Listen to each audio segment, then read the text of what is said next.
Alors la santé communautaire suppose l'existence préalable d'une communauté. Alors là, il y a effectivement un débat qui est toujours ouvert sur l'existence d'une communauté au sein des usagers de drogue.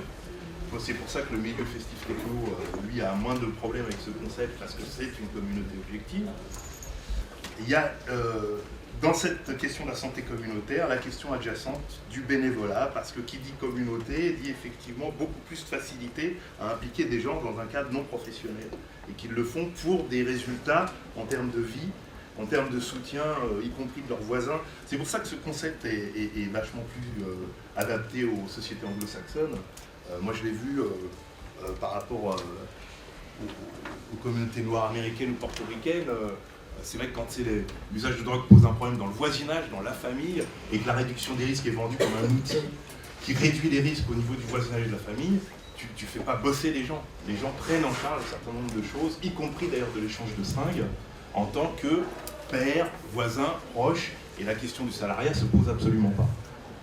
Nous, avec notre difficulté habituelle avec ces termes de communauté, avec la difficulté culturelle qu'on a avec l'implication des communautés, ou l'existence même des communautés, évidemment que la question du bénévolat se pose d'emblée, et on va essayer de remplacer ça par des choses de type salarié, de type programme, et voilà, ça ne rentre pas forcément dans les cadres.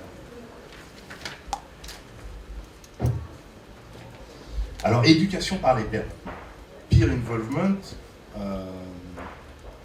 peer education. Donc ça peut être mis en place par des équipes mixtes, là on le verra. Là c'est plus seulement les groupes d'autosupport, c'est aussi tout le système de soins, y compris d'ailleurs le système traditionnel du soin toxicomane, qui au départ comprenait un certain nombre d'anciens usagers de drogue, sauf que le peer involvement n'a pas de reconnaissance légale. Et le recours de plus en plus fréquent à l'expert, aux professionnels, aux techniciens, est beaucoup plus naturel dans un cadre qui est le cadre actuel des addictions, de l'addictologie. Et par exemple, le rôle d'ASUD maintenant est de plus en plus paradoxal, puisqu'on est un peu coincé, mis à cette place d'expert de l'autosupport, dans un cadre où théoriquement la communauté et les pairs, c'est pas exactement l'expertise. C'est être aidant dans son champ, et qui est un champ souvent privé, alors que l'expertise est par définition quelque chose de professionnel et qui s'apprend, qui s'accumule au fil des ans. Alors effectivement, on est dans ce rôle d'expert de l'autosupport, mais c'est un peu enfermant.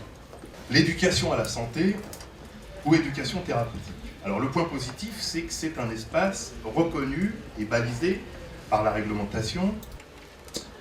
Et là, le point négatif, c'est l'inadaptation de ce format, donc le format éducation thérapeutique, à l'usage de drogue, et en général à la question des addictions illicites. Alors, on pourra développer, si vous voulez, sur l'inadaptation de l'éducation thérapeutique, c'est la notion de maladie chronique, c'est la notion de santé qui peut être mise en cause, et mise en question en tout cas, par un certain nombre de gens, quand on parle de l'usage de drogue.